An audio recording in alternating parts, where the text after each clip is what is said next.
राजस्थान विधानसभा चुनाव के लिए कांग्रेस पार्टी ने देर रात 23 उम्मीदवारों की सूची जारी कर दी है। सूची में जलदाय मंत्री महेश जोशी का टिकट काटा गया है। वहीं उनके जगह कांग्रेस के सामान्य कार्यकर्ता आर तिवारी को टिकट दिया गया है। केसी वेणुगोपाल ने कांग्रेस उम्मीदवारों की छठी लिस्ट जारी की है। सूची के अनुसार संगरिया से अभिमन्यु पुनिया, भादरा से अजीत बेनीवाल, डूंगरगढ़ से मंगलाराम गोदारा, पिलानी से पीतराम काला, दातारामगढ़ से वीरेंद्र चौधरी, शाहपुरा से मनीष यादव, चौमू से डॉक्टर शिखा मील बराला, फलौदी से प्रकाश छंगानी, लोहावट से किशन राम विश्नोई, शेरगढ़ से मीना कंवर को टिकट दिया गया है।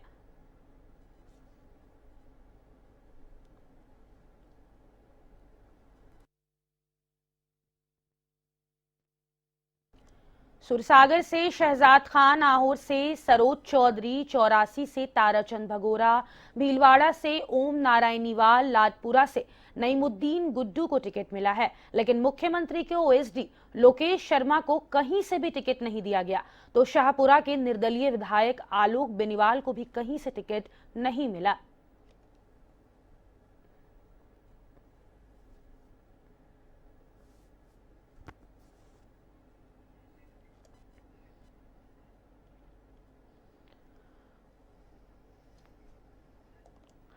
और इसी खबर पर अधिक जानकारी के लिए हमारे वरिष्ठ संवाददाता आशीष तिवारी हमसे फोन लाइन पे जुड़ गए हैं।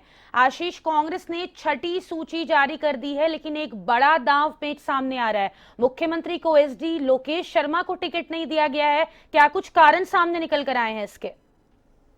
बिल्कुल फातिमा, लोकेश शर्मा ही नहीं, कैबिनेट मंत्री महेश जोशी का टिकट काट दिया गया है। 23 उम्मीदवारों की सूची कांग्रेस ने देर रात जारी की है, जिसमें सबसे चौंकाने वाला जो नाम था वो था आर तिवारी का, जो कि हवा महल सीट से कांग्रेस के अधिकृत प्रत्याशी होंगे। इस सीट से पिछली बार डॉक्टर महेश जोशी ने चुनाव लड़ा था और जलदाय मंत्री बने थे, कैबिनेट मंत्री थे गहलोत सरकार में, और काफी अहम रोल उनका रहा था। लेकिन उनका टिकट कटना एक बड़ा झटका गहलोत कैंप को।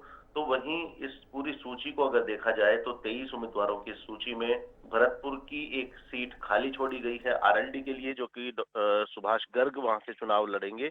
उनके लिए ये आरएलडी के साथ गठबंधन को लेकर के ये सीट को उनके लिए छोड़ा गया है। बाकी की अगर बात करें तो कांग्रेस ने पहली सूची जारी की थी 33 नामों की, दूसरी सूची में 43 नाम थे, तीसरी सूची में 19, चौथी में 56 और पांचवी में 5 लोग थे।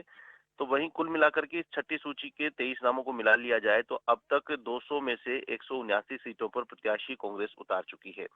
छठी लिस्ट की बात करें तो संगरिया में अभिमन्यु पूनिया को टिकट दिया गया है। पिछली बार शबनम गोदारा यहां से मैदान में थी।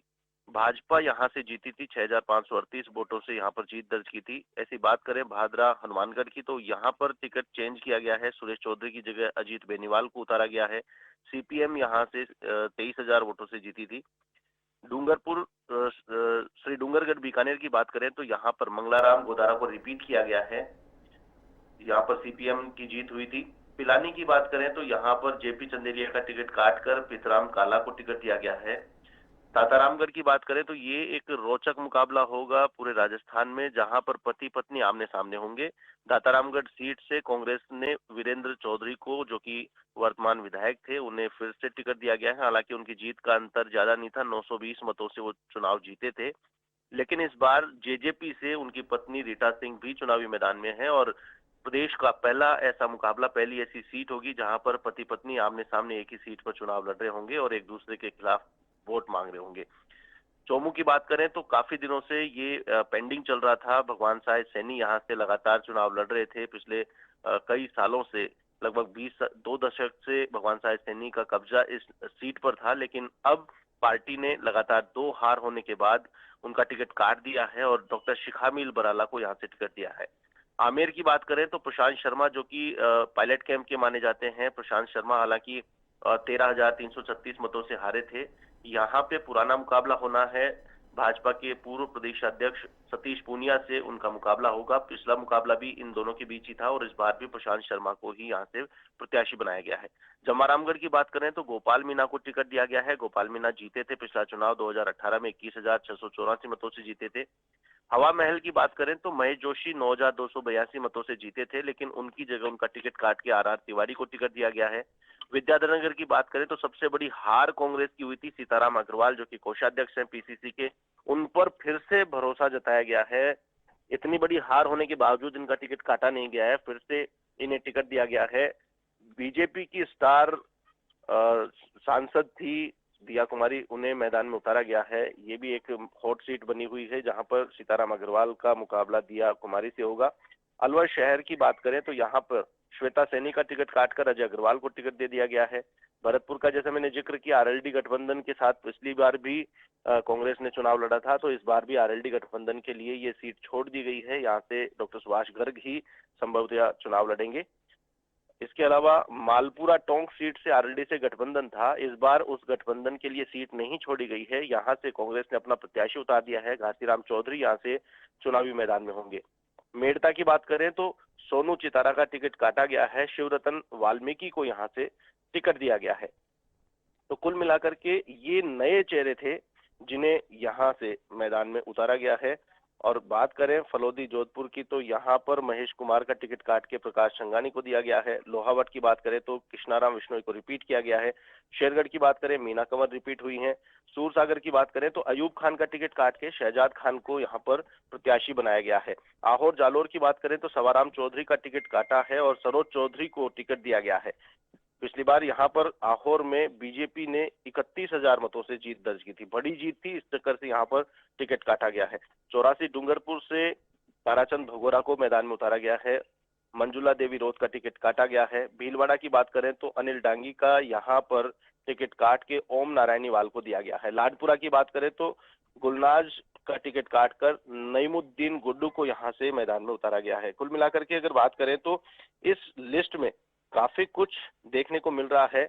11 सीटों पर नए चेहरों को उतारा गया है, तो 12 नेताओं के टिकट काटे गए हैं। 4 विधायकों को दोबारा से यहाँ पर मौका दिया गया है।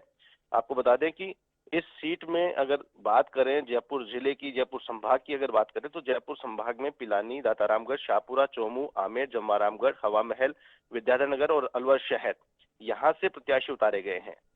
पिलानी से बात करें, पीतराम काला 59 वर्षीय हैं, बीएड इन्होंने की है और पिलानी एससी के लिए रिजर्व सीट है। यहाँ मेघवाल जाति के वोटों की संख्या अधिक है, तो यहाँ पिलानी में अच्छी पकड़ होने के चलते कांग्रेस ने पीतराम काला को मैदान में उतारा है। दातारामगढ़ की बात करें तो 55 वर्षीय वीरेंद्र सिंह पर फिर से विश्वास जताया है पार्टी ने। कांग्रेस के वरिष्ठ नेता नारायण सिंह के बेटे हैं और इनके परिवार का लंबे समय से इस सीट पर कब्जा रहा है और इसी के चलते उन्हें फिर से मैदान में उतारा गया है। शाहपुरा की बात करें, मनीष यादव पिछला चुनाव हार गए थे, राव राजेंद्र सिंह इस सीट से हैं और आलोक बेनीवाल जो कि निर्दलीय थे वहां विधायक बने, सरकार को सपोर्ट किया, गहलोत सरकार को बचाने में उन्होंने अपना योगदान दिया, लेकिन इसके बावजूद भी अब उन्होंने पार्टी का दामन भी थाम लिया था, लेकिन पार्टी ने टिकट नहीं दिया है।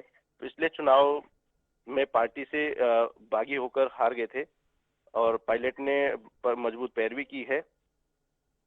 चोमू की बात करें तो यहाँ पर डॉक्टर शिखामिल बराला को टिकट दिया गया है। ये एक नया प्रयोग चोमू में किया गया है। एमबीबीएस डॉक्टर हैं शिखामिल बराला, कांग्रेस प्रदेश सचिव हैं और इनके परिवार का एक बड़ा हॉस्पिटल चोमू के अंदर है, अच्छी पकड़ है, खुद एक पेशे से डॉक्टर हैं, आईवीएफ एक्सपर्ट हैं और फील्ड में सक्रिय रही और लगातार अपनी पकड़ फील्ड में बनाती गई, जिससे इन्हें युवा और महिला के तौर पर टिकट दिया गया है। क्योंकि चोमू की सीट नहीं निकाल पा रही थी, 2 बार कांग्रेस हार गई थी, तो इस बार एक नया प्रयोग करके एक नए प्रयोग से इस सीट को निकालने का प्रयास किया जा रहा है।